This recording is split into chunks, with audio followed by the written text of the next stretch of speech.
Hi friends, Venkatesh మహా తీసిన Rao Bahadur cinema ఈ మధ్య రిలీజ్ అయింది.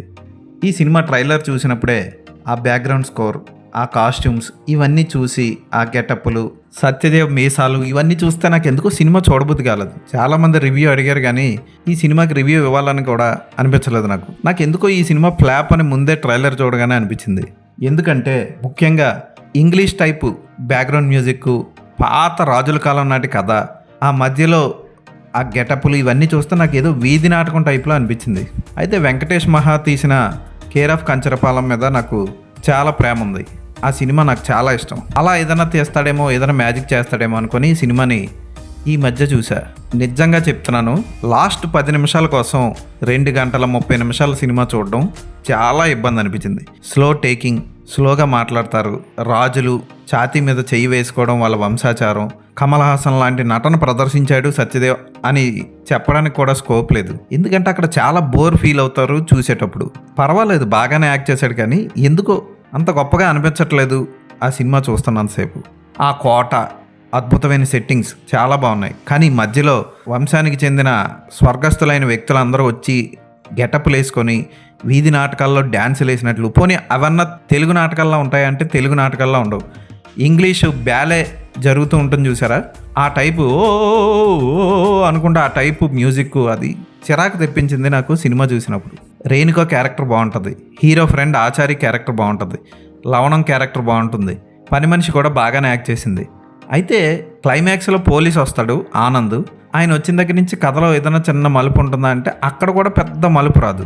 రావ్ బహదూర్కి తన కొడుకు తనకు పుట్టలేదు అన్న అనుమానంతో బతుకుతూ ఉంటాడు. ఆ అనుమానం తీరిపోయిన తర్వాత అతను చనిపోతాడు. చనిపోయిన తర్వాత అతను ఏం పట్టుకెళ్ళడం అన్నట్లు క్లైమాక్స్లో చూపిస్తారు. ఇవన్నీ ఒక ఫిలాసఫీగా ఓకే, బాగానే ఉన్నాయి. కానీ అద్భుతమైన పెర్ఫార్మెన్స్లు ఇచ్చారు నటీనటులు అందరూ. కథ లేదు మెయిన్. ఆ కథని అద్భుతంగా ఇంట్రెస్టింగ్గా చెప్పడంలో వెంకటేష్ మహా ఫెయిల్ అయ్యాడు. నిజంగా మహేష్ బాబుని అభినందించాలి. ఇలాంటి సినిమాని ఎలా నిర్మించాలనుకున్నాడో నాకు అర్థం కాలేదు. చాలా డేరింగ్గా, చాలా చక్కగా నిర్మించారు ఆయన. భరించడం కష్టం ఇలాంటి సినిమాలు. ఫ్యామిలీతో కలిసి కూర్చొని చూడొచ్చు. ఒక అద్భుతమైన పాట లేదు సినిమాలో. ఆ ఉన్న బ్యాక్గ్రౌండ్ స్కోర్ అంతా కళ్ళు మూసుకొని వింటే బాగానే ఉంటుంది. అక్కడ విజువల్కి ఆ బ్యాక్గ్రౌండ్ స్కోర్కి మ్యాచ్ అవ్వదు. మళ్ళీ క్రిస్టఫర్ నోలాన్ తీసిన ఇన్సెప్షన్ లాగా ఈయన ఊహల్లోకి వెళ్ళడం, బిల్డింగ్ చుట్టూరు తిరగడం, ఇవన్నీ బోర్గా అనిపిస్తాయి. పాతకాలం నాటి సెట్టింగులు, పాతకాలం నాటి కోర్టు ఇవన్నీ ఓకే, కానీ మెయిన్ కథ చెప్పిన విధానం బాగాలేదు. కథ పర్వాలేదు, దాన్ని ఇంట్రెస్టింగ్గా మలచవచ్చు.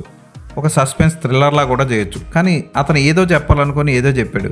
మధ్యలో వెంకటేష్ మహా స్పెషల్ అపీరెన్స్, అరుపులు, కేకలు, నాకు వంశం కావాలి, వంశం వృద్ధి చెందాలి, ఇవన్నీ ఎందుకో నాకు అర్థం కాలేదు. ఉదాహరణకి జగ్గా జాసూస్ అని రణబీర్ కపూర్తో సినిమా ఉంటుంది. పాటలలాగే చెప్తూ ఉంటారు మాటలు. అంటే మాటలు ఉండవు, పాటల్లోనే మొత్తం డైలాగ్స్ వెళ్తూ ఉంటాయి. ఈ మధ్య సంగీతం అని కూడా వచ్చింది. ఆ టైప్లో అక్కడక్కడ ఈ సినిమాలో కూడా కనబడుతుంది. బోర్ తెప్పిస్తాయి ఆ టైపు. హై ఎమోషన్ ఉండాలి, కట్టి పడేసే బ్యాక్గ్రౌండ్ స్కోర్ ఉండాలి. ముఖ్యంగా నేటివిటీ మిస్ అయిపోయింది ఈ సినిమాలో. అంటే ఇది ఒక తెలుగు సినిమాలా అనిపించదు. రాజుల కాలం నాటి సినిమా అయినా సరే వాళ్ళు తెలుగు రాజులే కదా, అది కనపడదు ఎక్కడ. ఇది ఒక ఫారెన్ సినిమా, మన తెలుగు యాక్టర్స్ అందరూ గెటప్లు వేసుకొని ఆడుతున్నారు అన్నట్లు వీధి నాటకంలో అనిపిస్తుంది. అదే పెద్ద మైనస్ ఈ సినిమాకి. ఓపిక నశిస్తుంది సినిమా అయిపోయాక. థియేటర్లో నాతో పాటు పక్కన కూర్చున్న వాళ్ళందరూ హాయిగా నిద్రపోయారంటే ఊహించుకోవచ్చు. ఆ మ్యూజిక్ అంత నిద్రలోకి తీసుకెళ్ళింది. బ్యాక్గ్రౌండ్ మ్యూజిక్ ఎవరిచ్చారు కానీ, ఆయన్ని కానీ ఇన్సోమ్నియా బాధితులు ఎవరైనా ఉంటే ఈ మ్యూజిక్ డైరెక్టర్ దగ్గర తీసుకెళ్తే వాళ్ళు హాయిగా నిద్రపోతారు. ఫోటోగ్రఫీ చాలా బాగుంటుంది. లాస్ట్ క్లైమాక్స్లో శవం పక్కన చెవిలో చెప్పే నిజాలు బాగుంటాయి. కానీ కేర్ ఆఫ్ కంచరపాలెం ఇచ్చేంత థ్రిల్ ఇవ్వదు ఈ సినిమా. అంతెందుకు, ఇది సినిమాలాగే అనిపించదు. ట్రై చేయాలనుకుంటే ట్రై చేయండి. కమల్ హాసన్ ఇచ్చినంత పర్ఫార్మెన్స్ అయితే ఆయన ఇవ్వలేకపోయాడు. కొన్ని డైలాగ్స్ కూడా అంత గొప్పగా లేవు. ఇక ఫస్ట్ హాఫ్ బాగాలేదు, సెకండ్ హాఫ్ చాలా బాగుంది అని పొగిడేసేంత సెకండ్ హాఫ్ కూడా లేదు ఈ సినిమాలో. లాస్ట్ 10 నిమిషాలు అప్పుడు వరకు మనం అనుభవించిన నరకాన్ని చిన్న చిన్న నిజాలు రివీల్ చేసి దర్శకుడు పర్లేదులే ఏదో చూసాం అన్నట్లు వదిలేస్తాడు. అంతే జరిగింది ఈ సినిమాలో. ఈ సినిమాకి నేను ఇచ్చే రేటింగ్ 2/5.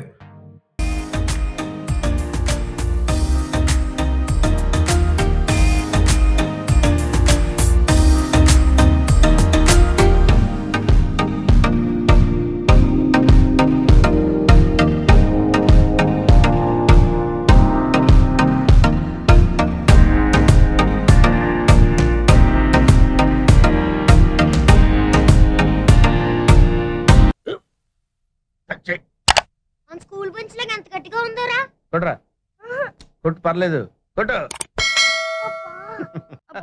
పెట్టేసింది బాబాయ్. ఆ, ఏంటి నువ్వు కొడతావా? కమా బిట్ మీ యార్.